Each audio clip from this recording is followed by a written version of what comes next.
బాబు ఇంట్లోనూ బయట ఒకటే టెన్షన్. జల్పల్లిలోని ఆయన నివాసంలో మనోజ్ సెక్యూరిటీపై దాడి జరిగింది. మోహన్ బాబు సమక్షంలోనే చేయి చేసుకున్నారు ఆయన అనుచరులు. పహాడి షరీఫ్ పోలీస్ స్టేషన్ ఇప్పటికే పోటాపోటీగా ఒకరిపై ఒకరు కంప్లైంట్స్ కూడా చేసుకున్నారు. మోహన్ బాబు ఫిర్యాదుతో మనోజ్ అలాగే మౌనికపై కేసు నమోదైంది. మనోజ్ మౌనికపై 329, 351 సెక్షన్ల కింద కేసు నమోదు చేశారు. ఇక మనోజ్ ఫిర్యాదుతో మోహన్ బాబు అనుచరులపై కూడా కేసు నమోదైంది. 329, 351, 115 సెక్షన్ల కింద కేసులు నమోదు చేశారు.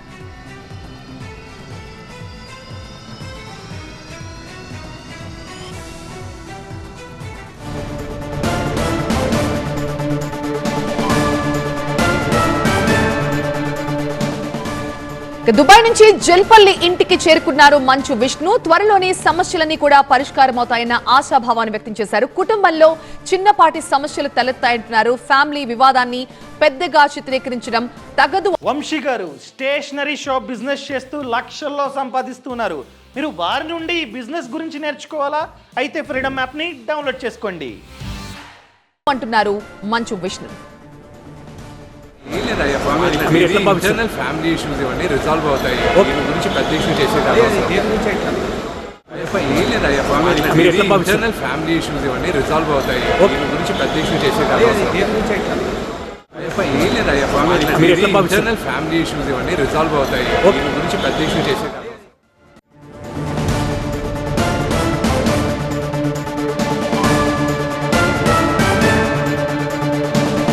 ఇక కుటుంబ గొడవలపై స్పందించారు మోహన్ బాబు. ఏ ఇంట్లో అయినా అన్నదమ్ముల మధ్య గొడవలు సహజమే అంటున్నారు. ఇళ్లలో గొడవలు మాట్లాడుకుంటే పరిష్కారం అయిపోతాయి. గతంలో ఎన్నో కుటుంబాల సమస్యల్ని తానే మధ్యవర్తిగా ఉండి పరిష్కరించాను అంటున్నారు. కుటుంబాలు కలిసేలాగా చేశానన్న విషయాన్ని మోహన్ బాబు గుర్తు చేస్తున్నారు. అయితే తమ ఇంట్లో గొడవలు కూడా తొందరలోనే సర్దుకుంటాయంటున్నారు మోహన్ బాబు.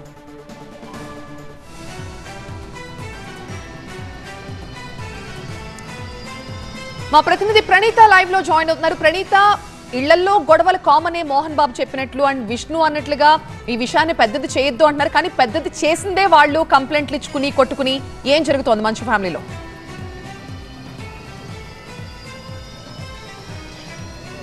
అయితే వాళ్ళ ఇంట్లో జరుగుతున్నటువంటి విషయాలు బయటికి రాకుండా ఉండేందుకు మోహన్ బాబుతో పాటు విష్ణు ఇద్దరు కూడా చాలా ట్రై చేస్తున్నారు.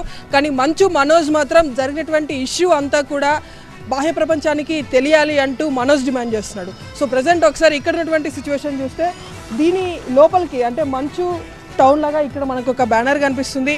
సో ఈ బ్యానర్ నుండి దాదాపు ఒక 1 కిలోమీటర్ లోపలికి వెళ్తే మంచు టౌన్ అంటే మోహన్ బాబుకి సంబంధించినటువంటి నివాసం ఉంటుంది. అదే నివాసంలో ఇప్పుడు మోహన్ బాబు, విష్ణు, మనోజ్ ముగ్గురు కూడా ఉన్నారు. కాసేపు క్రితమే విష్ణు దుబాయ్ నుండి ల్యాండ్ అయిన తర్వాత నేరుగా ఇక్కడికే వచ్చేశారు.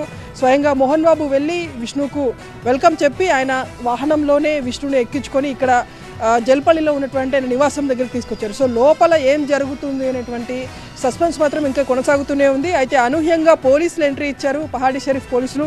అయితే ఉదయం నుండి వాళ్ళు ఇక్కడ లేరు. కేవలం ఒక హాఫ్ అన్ అవర్ కిందటనే పహాడి షరీఫ్ పోలీసులు ఇక్కడికి చేరుకున్నారు. అయితే పోలీసులు రంగప్రవేశం చేయడానికి కారణం ఏంటి అనేటువంటిది తెలియలేదు.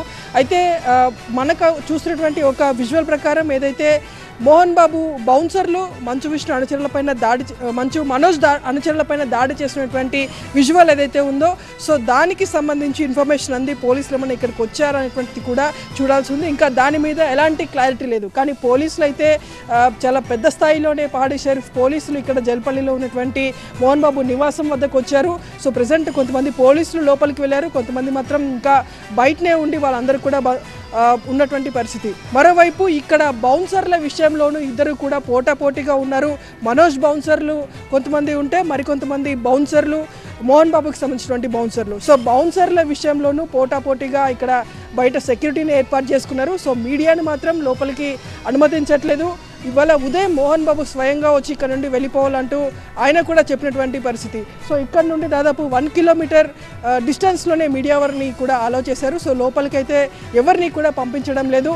సో లోపలికి ఎప్పుడైతే విష్ణుతో పాటు మనోజ్ ఇద్దరు కూడా అక్కడే ఉన్నప్పటికీ మోహన్ బాబు ముగ్గురు కూడా అక్కడే ఉన్నారు. సో లోపల జరుగుతున్నటువంటి వ్యవహారాలపైన ఎవరు కూడా ఇంకా మాట్లాడడం లేదు. సో లోపల ఏదైనా విషయం జరిగితే ఖచ్చితంగా మనోజ్ రెస్పాండ్ అయ్యేటువంటి అవకాశం ఉంటుంది. ఎందుకంటే ఇద్దరు అటు మోహన్ బాబుతో పాటు విష్ణు ఇద్దరు కూడా వన్ సైడ్ ఉన్నారు కాబట్టి వాళ్ళ బౌన్సర్లు కానీ వాళ్ళ అనుచరులు కానీ ఎవరైనా సరే మనోజ్ మీద దాడి చేసేందుకు ప్రయత్నించినా ఇతరత వాళ్ళ మీద అటాక్ చేసేందుకు ప్రయత్నించినా ఖచ్చితంగా మనోజ్ రెస్పాండ్ అయ్యేటువంటి అవకాశం ఉంటుంది.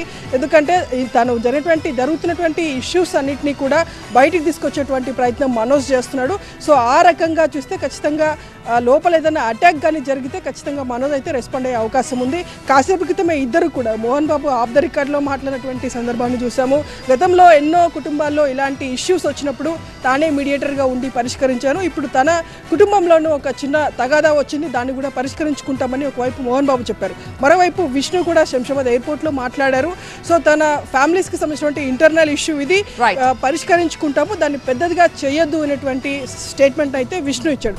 ఇద్దరు స్టేట్మెంట్స్ ఇస్తున్నారు, కానీ జరుగుతున్నటువంటి గొడవకు కారణం మాత్రమే వాళ్ళుగా తెలుస్తుంది. రైట్ ప్రణీత, సో అది మంచు ఫ్యామిలీలో వచ్చిన విభేదాలైతే రచ్చకెక్కాయి. చిన్న గొడవే అని చెప్తున్నప్పటికీ జరుగుతున్న పరిణామాలు చూస్తుంటే చిన్న గొడవలా అనిపించడం లేదు. మోహన్ బాబు స్వయంగా తన చిన్న కొడుకు నుంచి కోడల నుంచి ప్రాణహాని ఉందంటూ ఆయన పోలీసులకి కంప్లైంట్ కూడా చేశారు. మంచు మనోజ్ అలాగే మౌనికాపై పలు సెక్షన్ల కింద పోలీసులు కేసులు కూడా నమోదు చేశారు. మరోవైపు దుబాయ్ నుంచి హైదరాబాద్కు చేరుకున్నారు మంచు విష్ణు. ఇది చిన్న గొడవ, మేం పరిష్కరించుకుంటాం, దయచేసి దీన్ని పెద్దది చేయొద్దు, వక్రీకరించొద్దు అంటూ ఆయన కూడా మీడియాతో మాట్లాడిన దృశ్యాలు చూసాం. అయితే ఇప్పటికీ కూడా జల్పల్లి దగ్గర మాత్రం ఒక హై టెన్షన్ వాతావరణం కొనసాగుతోంది.